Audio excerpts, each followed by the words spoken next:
майды жайлай талаага эгилген дыйканчылык түшүмүбүздү дасторконго толтуруп, ашкан жашылча жемиштерди кышкы малга катары консервациялоо иштери кызуу башталганы турат.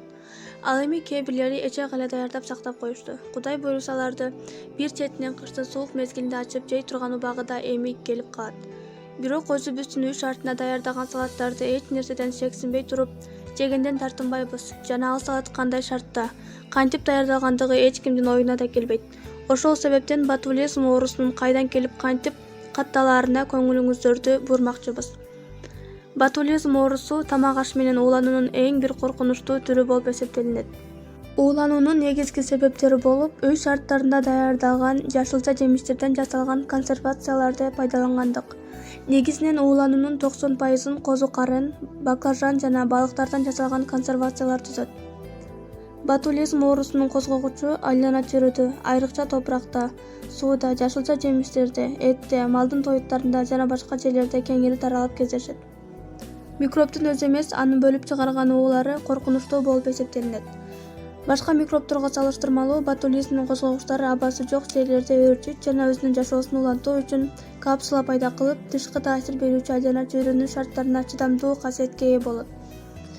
Ага ысык, суук таасир кылмак түгүл, 6 саатка чейин кайнатса дагы таасир кылбайт.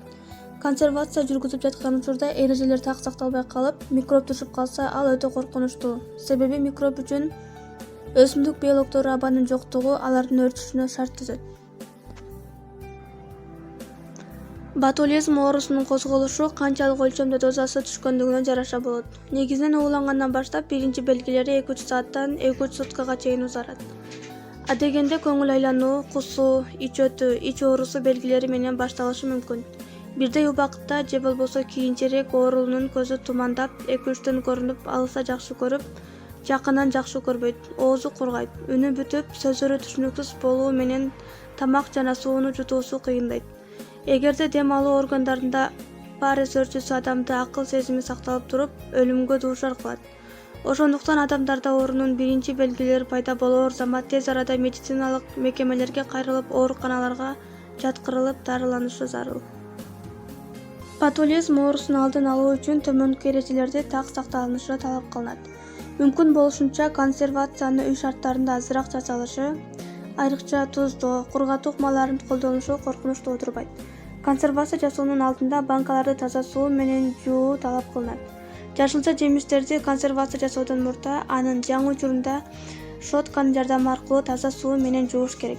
Консервация жасоо технологиясын так аткаруу зарыл жана консервация жасала турган жашылчаларды, мөмө жемиштерди жакшылап кууруу жана кайнатуу талап кылынат.